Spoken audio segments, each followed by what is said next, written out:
Վերաքննիչ դատարանի որոշմամբ Միքայել arczepiskopos Աջապահյանն ազատվել է տնային կալանքից, սակայն երկրից դուրս գալու իրավունք չունի։ Սրբազանը գիշերը վերադարձել է Գյումրի առանց ոստիկանների ուղեկցության։ Առաջնորդին ջերմությամբ, ծափողջույններով, հրավառությամբ եւ երգերով են դիմավորել հայրենի քաղաքում։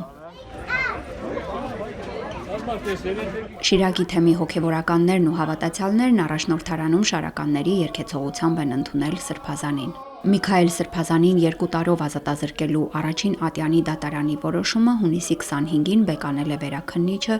եւ նոր քննության համար գործն ուղարկել Շիրակի դատարան։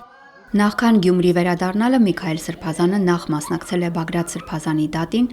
ապա այցելել է Մայրաթոր եւ հանդիպել ամենայն հայոց կաթողիկոսին։